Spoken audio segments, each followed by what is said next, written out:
Welcome back to our Total Sense Bite-Size episodes. I'm Tom Henske, and I'm here to help parents teach their kids about money.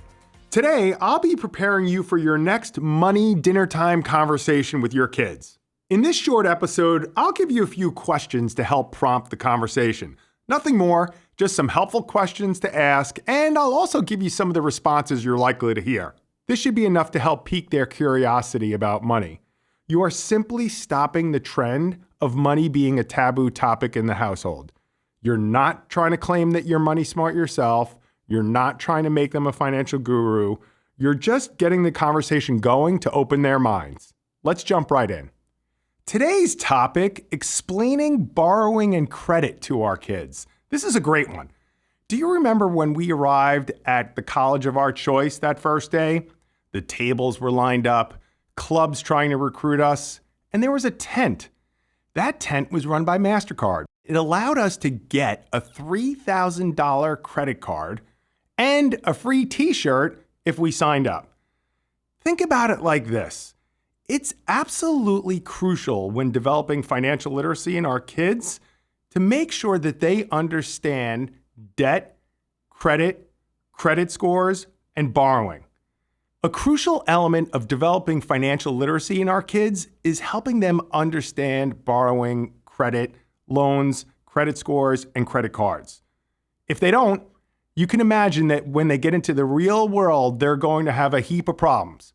Those heap of problems are going to lead to stress. That stress is going to lead to bad health. You know how it goes. Debt plays a huge part in that. People who tend to overextend carry the weight of the world on their shoulders, and they worry, how are they going to get out of the predicament? But how did they get into debt in the first place? They probably just never had a conversation early on before they started using credit as a financial tool in their everyday lives. Our end goal today is to help kids understand credit scores, but we need to get there. It's going to take a few questions along the way.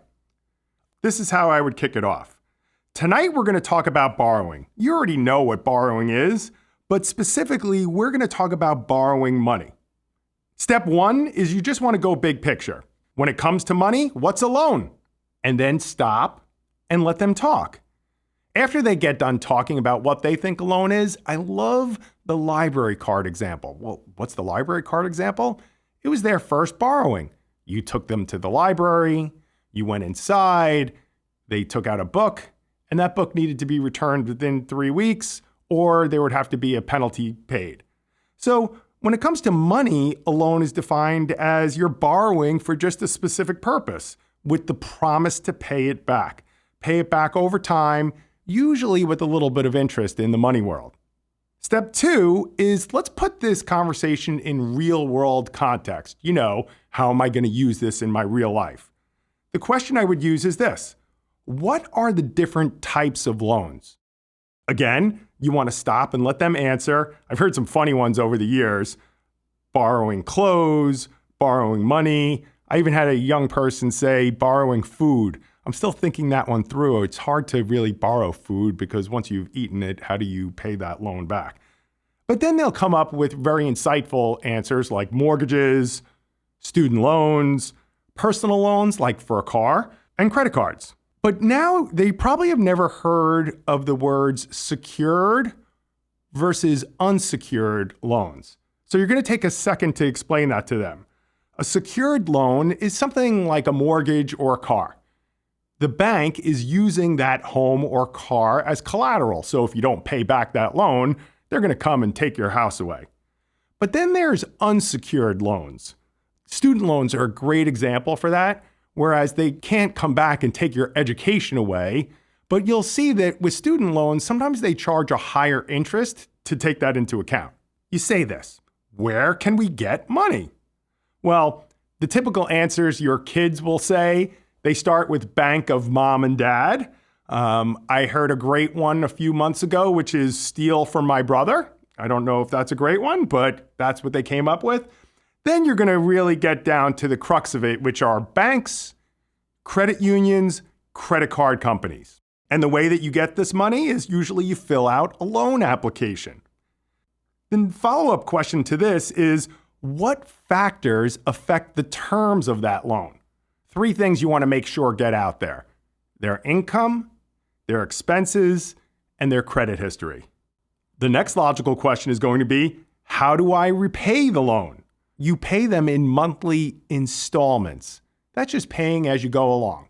So on the first of every month, your mortgage is due. You make sure that you have the check out to the mortgage company to pay. Or you pay back loans over a term, meaning how long it is that you have to pay back the loan for or when the loan is finally due. The next question, what happens if they don't pay back the loan? Now, this one is super important. These are the consequences of them not paying what they owe. Well, I got a great one last week. The young gentleman said jail time. So I don't think we're at jail time for not paying back your loan, but you can add things like repossess the car or the house, a lawsuit, having to go to court, garnishing wages, meaning they go directly into your paycheck and take money out on a monthly basis to pay them back, or the dreaded debt collectors harassing you, calling you 5 times a day. And finally, last but not least, it could hurt your credit score. Then step 4, tell them what a credit score is. So you ask the question, do you know what a credit score is? They'll probably not really have a firm grasp on this one, even though it's actually an easy concept. It predicts how likely you are to pay back that loan over time.